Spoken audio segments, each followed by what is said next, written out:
गोंदिया जिले में गर्मी का प्रकोप दिन ब दिन बढ़ता जा रहा है। तापमान 42 डिग्री सेल्सियस से ऊपर पहुंच चुका है। तेज धूप में बाहर निकलना लोगों के लिए मुश्किल हो गया है। ऐसी स्थिति में ट्रैफिक सिग्नल पर 1 मिनट भी रुकना लोगों के लिए असहनीय बन गया है। इसी को देखते हुए नागरिकों ने दोपहर के समय ट्रैफिक सिग्नल बंद करने की मांग ट्रैफिक निरीक्षकों से की थी।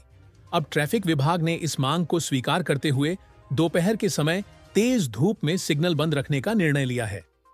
गोंदिया जिल्ह्याचे पोलीस अधीक्षक आदरणीय श्री गोरख भामरे साहेब, त्याचप्रमाणे अपर पोलीस अधीक्षक आदरणीय श्री नित्यानंद झा साहेब यांच्या मार्गदर्शनाखाली वाहतूक शाखेचे काम चालत असतं।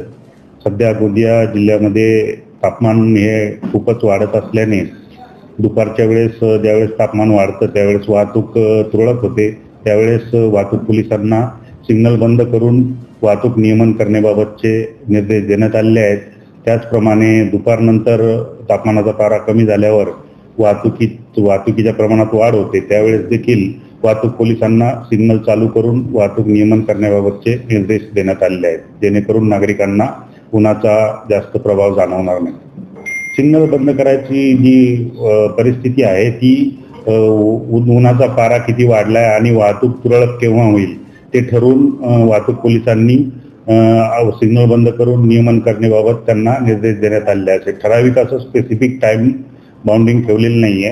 त्यांना ज्यावेळेस वाटेल की वाहतूक तुरळक आहे, आता ऊन वाढलेलं आहे, त्यावेळेस त्यांनी ते बंद करायचे आणि वाहतूक ज्यावेळेस मोठ्या प्रमाणावर सुरू होईल ऊन संपल्यानंतर त्यावेळेस त्यांनी त्यांच्या अधिकारामध्ये ते चालू करायचे।